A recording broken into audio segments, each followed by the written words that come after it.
Hello सभी को इस जोधा की पावन धरा पर मेरा नमस्कार है। मैं सर्वप्रथम गंगा साहब मीणा जी हैं, उनका कल वीडियो देखा था। उन्होंने वीडियो में कहा था कि मैं उस समाज से संबंधित हूं जिस समाज में गेहूं की रोटी तब बनती थी जब कोई रिश्तेदार आता था। मैं उस समाज से बिलोंग करता हूं जिस समाज में हमें फल खाने को तब मिलते थे जब कोई रिश्तेदार फल लेके आता था। तो इस बात को आप मानते हो क्या है? हम इसी से चलो ठीक है। अगला मेरा पॉइंट आता है कि मैं राजनीति की बात नहीं करूंगा, लेकिन राजनीति हमारे बच्चों का भविष्य तय कर रही है। मैं फिर दोहरान करूंगा, मैं राजनीति की बात नहीं करूंगा, लेकिन राजनीति हमारे बच्चों का भविष्य तय कर रही है। हमारे बच्चों को जो सरकारी नौकरी मिलती थी आज वो निजीकरण में 20,000 की तनख्वाह मिल रही है और वो नौकरी भी नहीं मिल रही है। और मीणा समाज के बच्चे आज शादी की डेट उनकी एक्सपायर हो रही है और हर गांव में रंडवा रहवा की नौबत आ रही है और समाज की यहाँ की तरफ कतई ध्यान कौन। पटेलो क्षमा चाहता हूं कछु गलत किया हो तो। अगला पॉइंट मेरा यह रहेगा कि पैदल यात्रा में डीजे चलेगो बंद होएगो। बंद है क्या? जब तो ठीक है, फिर आगे बढ़ता हूं मैं। अगला पॉइंट मेरा है पाखंड, महिलाएं और त्योहार। इसमें मैं ये कहना चाहता हूं कि आगामी पिछले 20 साल पहले 25 साल पहले करवा चौथ को कोई नहीं जानता था। हमारे लोग जॉब लगे बाहर गए, करवा चौथ शुरू करवा दी और उस करवा चौथ ने आज ऐसा रूप धारण कर लिया कि बाजार 10 दिन पहले सज जाते हैं। टीवियों पे आता है कि इस बार लगेगा ऐसा महाभियोग, पति यदि ऐसा गिफ्ट करेगा पत्नी को तो उसको मिलेगा प्यार। टीवी हो या फोन हो, सब जगह करवा चौथ ही करवा चौथ। और हर करवा चौथ में 10-20 हजार का खर्चा नौकर लोग कर ही देते हैं और इससे वो परेशान भी है। लेकिन देखा देखी मत एक भयंकर होड़ लगी कि यह समस्या सु समाधान पावा के लिए मौको तो लग को रही हो, बाकी आप खुद सुधार करेगा। हमारा डोगरा डोगरी करवा चौथ को जाना ही कोना 70-70 80-80 साल जीगा और ये जब एक नई व्रत कर रही है इनका पति हार्ट अटैक सु पहला ही मरवा लगा, विधवा रहवा लगी। तो काय फायदा हुआ करवा चौथ सु? या सो ज्यादा थिएटर पे खर्च करो पढ़ाई पे। मैं चांद के बारे में कहना चाहूं कि चांद है ना जो मुसलमान दोनों की हमारा है और हिंदू की हमारा है और वो अमेरिका वाला है ना जो वहां बाजार प्रयोगशाला खोल ली। तो मैं यहाँ पे एक शेर मतलब अर्ज करना चाहूंगा कि मुसलमान लोगों से कहना चाहूंगा कि ईद पे तुम्हारा हो गया और करवा चौथ पे मेरा हो गया। ईद पे तुम्हारा हो गया और करवा चौथ पे मेरा हो गया। उस चांद को पता ही नहीं कि जमीन पे मेरा बंटवारा हो गया। उस चांद को पता ही नहीं कि जमीन पे मेरा बंटवारा हो गया। इससे आगे मैं बढ़ता हूं, निजीकरण, नौकरी और जमीन। आगामी टाइम में ऐसा हो रहा है कि आज हमारे बच्चे हैं, आज हमारी युवा पीढ़ी है, वो नौकरी कर रही है, उसमें हम भी हैं। माना कि हमारी 1 लाख रुपए तनख्वाह, किसी की 1.5 लाख है, औसतन पे हम 1 लाख रुपए पे आ जाते हैं। लेकिन निजीकरण वाले ठेकेदार सरकारों से मिलकर ऐसे सक्रिय हो गए हैं, सरकारों पर दबाव बनाकर उन्होंने ऐसे ऐसे कानून पास करवा लिए हैं कि अब जो भी कानून आ रहा है वो निजीकरण और कॉर्पोरेट जगत के फैसले मान हो रहे हैं और हमारे मान नहीं हो रहे। हमारे बच्चे रंडवे रहने की नौबत में नौकरी नहीं मिलेगी, मिलेगी तो 20,000 की ठेकेदार की नौकरी होगी। एक आदमी को फोन आया कि भाई साहब आप बहुत सारे ग्रुप चलाते हो, कोई सरकारी पहले तो कहा उसने, पहले तो निजीकरण की तारीफ करी मेरे सामने, मैं हकीकत बता रहा हूँ, निजीकरण की तारीफ करी, निजीकरण अच्छा है, निजीकरण ऐसा है वैसा है। 1 घंटे बात करने के बाद कहता है कि भाई साहब कोई सरकारी जॉब वाला हो तो लड़का बताना, लड़की की शादी करनी है। अरे मैं उससे ये कहना चाहता हूँ 1 घंटे तुमने निजीकरण की तारीफ करी है तो निजीकरण के ठेकेदार के नीचे जो बच्चे काम कर रहे हैं उनके अपनी बेटी को क्यों नहीं देना चाहते? तुम्हें दामाद तो सरकारी चाहिए और तुम निजीकरण वाली सरकारों को और निजीकरण वाली पॉलिसियों को सपोर्ट कर रहे हो। तो ये हमारे समाज के लिए बहुत घातक साबित होगा।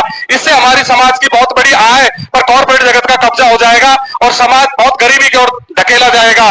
इसमें यह होता है कि माना कि एक गांव में 20 आदमी नौकरी करते हैं, 20 लाख रुपए की तनख्वाह आती है, लेकिन जब निजीकरण में 20 से 25,000 रुपए की तनख्वाह मिलती है तो एक आदमी की जो 80,000 रुपए की कटौती होती है वो ठेकेदार के पास जाती है निजीकरण वाला, और वही ठेकेदार देर सवेर सरकार से मिलकर हमारी जमीन खरीद लेता है। हमारे पैसे की कटौती हुई और उसी पैसे से हमारी जमीन खरीद ली, तो पहले तो हमारी नौकरियों में कटौती हुई और फिर हमारी जमीन चली गई। तो इस समस्या पे भी हमें धीरे धीरे गौर करना होगा। और ये पटेलों से निवेदन है जो निजीकरण को नहीं समझ पा रहे, बेशक छरेट रंडवा रह रहा है जब निजीकरण सबल को समझ में आ रहे, पर कहीं और समझ में आ जाएगा। जिनके थ्रेड नौकरी कर रहा है रेलवे में ना, उनको अच्छी तरह पता है कि खुद वो 1 लाख तनख्वाह लेते हैं, लेकिन सामने ठेकेदार का जो आदमी है ना वो 15,000 रुपए में दिन भर रोड़ी समेटता है पटरियों पर, और वो घर पे फोन करके बताए अपनी मम्मी पापा को कि निजीकरण ये चीज है। और इससे फिर आगामी टाइम के लिए रणनीति बनाई जाए और इस पे भी एक महापंचायत की जाए। अगली बार मैं कहना चाहूंगा देवी देवता और आय के स्रोत। 1947 से पहले भी देवी देवता थे और आज भी देवी देवता है। तो मैं ये कहना चाहता हूं देवी देवता एक आस्था का प्रतीक है, उसमें घर में माने। देवी देवताओं को और आस्था को ज्यादा मानने से आपकी इनकम नहीं बढ़ सकती। आपकी इनकम तो आपकी खेती बाड़ी से और जो आपकी नौकरी है उनसे ही बढ़ेगी, और उन पे यदि कोई कॉर्पोरेट जगत कब्जा कर रहा है तो आपकी आय बहुत ज्यादा घट जाएगी। आज आपका बच्चा सरकारी नौकरी करता है लाख रुपए 1 लाख रुपए तनख्वाह, 50 लाख रुपए का वो लोन ले लेता है और डायरेक्ट 2 मंजिल की 3 मंजिल की कोठी खड़ी कर देता है, सामने पार्किंग भी बनवाएगा, कार भी उसमें खड़ी करेगा, एसी भी लगवाएगा। लेकिन आने वाली पीढ़ी जब ठेकेदार की नौकरी करेगी तो क्या उसको एक मोटरसाइकिल के लिए भी लोन मिलेगा? है उसको मोटरसाइकिल के भी लोन मिलेगा क्या? तो फिर हम कहां जा रहे हैं? हम दिन रात क्रूतियों पे बात कर रहे हो, ठीक है, लेकिन हल्का सा हमको इस और भी है ना जो पॉइंट नोट करना चाहिए। और दूसरी बात कहना चाहता हूं, हमारी बहन बेटियां और नचनियां, हमारी बहन बेटी बड़ी हो जाती है, बचपन में क्या करते हैं, हम उनको व्रत करना सिखा देते हैं। मेरा मेन पॉइंट यहां है कि हमने अपनी बेटियों को भगत सिंह के बारे में नहीं बताया, अंबेडकर के बारे में नहीं बताया, बिरसा फुले के बारे में नहीं बताया कि हमारे महापुरुष कैसे थे। हम अपनी बेटियों को व्रत करना सिखा देते हैं। और आज जो नौकर है ना, जो 3-3 लाख की तनख्वाह ले अपनी छोरी को है ना, जो छोटी छोटी उनको नचाव लगा और उनको वहीं से नचनिया पैदा कर दी। अरे उनको बिरसा मुंडे पढ़ाओ ना, भगत सिंह पढ़ाओ, हिंदू कोड बिल पढ़ाओ कि महिलाओं को किसने अधिकार दिए। यदि हमारी बेटियों को पहले हमने कन्यादान से पहले संविधान पढ़ना सिखा दिया, उनको हमने बिरसा मुंडा और फूले पढ़ना सिखा दिया, अम्बेडकर पढ़ना सिखा दिया, तो हमारी बेटी नचनिया नेमन की बहुत बड़ी समाज सुधार बनेंगी। ये मैं वादा कर रहा हूं आपसे। लेकिन इस बात की पहल आपको करनी होगी, नहीं तो आप इतना उस लेवल पे जाके सुधार नहीं कर सकता। बचपन से नाचते 15 साल हो जाते हैं, उसके बाद सुधारना चाहते हो, फिर कोई नहीं सुधरेगा। आप बचपन से ही सुधारने की कोशिश करें। अगला पॉइंट मेरा है समाज के नेता और पाखंड। अभी मैंने विजय बैसला जो बीजेपी के थे, उनका मैंने एक वक्तव्य सुना था, पार्टी विशेष का नाम नहीं ले रहा हूं मैं, तो उन्होंने ये कहा था कि समाज को ये पाखंड बंद कर देना चाहिए। लेकिन मेरे समाज का कोई भी नेता इस बात को नहीं कहता कि हमें पाखंड को बंद कर देना चाहिए।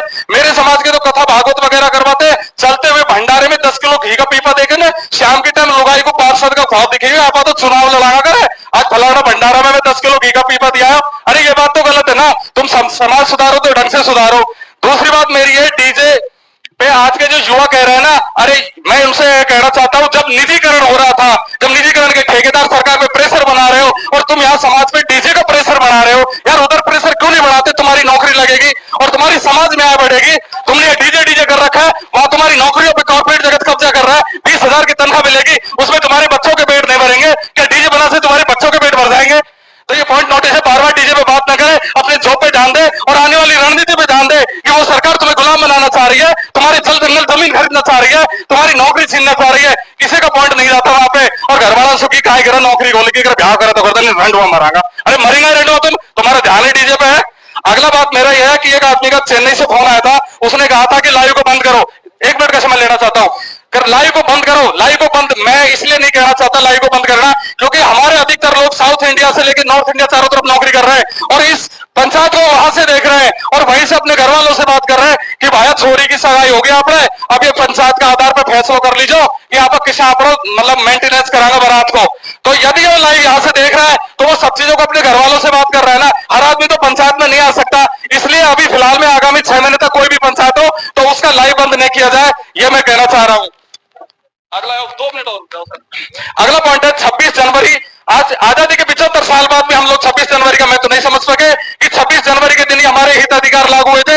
यही हमारा भगवान है, यही हमारा स्वर्ग है, क्योंकि 26 जनवरी के दिन से ही हमें पढ़ने लिखने का अधिकार मिला, नौकरियों में अधिकार मिला और उन अधिकारों से हमारी आय बढ़ी और उसी आय से आज हमारे मकान बने, हमारे घर में कार भी लगी और एसी भी लगी और बच्चे IAS तक की बढ़िया तैयारी करके मुखर्जी नगर जैसे नगर में रह रहे हैं। यदि हमारी इतनी बड़ी आय ना होती तो हमारे बच्चे इतने आगे ना होते। अब मैं कहता चाहता हूं कि हमने कुछ संविधान को लेकर जागरूकता शुरू करी है। 45 तहसीलों का ग्रुप हमने बना रखे हैं, साइलेंट मोड में हम काम कर रहे हैं, ज्यादा माहौल नहीं कर रहे।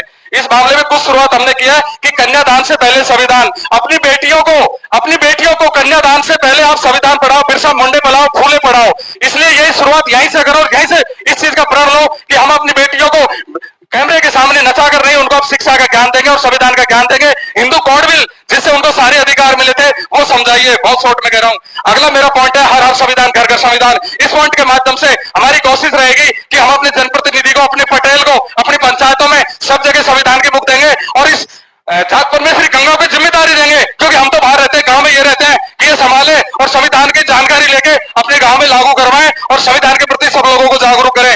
दूसरी बात मैं कहूंगा, जन्मदिन एक कुरीति के रूप में पनप रही है, लेकिन हम उसको सकारात्मक रूप में भी दे सकते हैं। तो अपने बर्थडे पर आप केक मत कटवाइए। अभी कटकड़ में कहीं एक पंचायत हुई थी, सो मीणा समाज का बीजेपी का था शायद, उसने अपने जन्मदिन पे सब लोगों को बुलाया लेकिन केक नहीं काटा और समाज को एक अच्छा संदेश दिया था।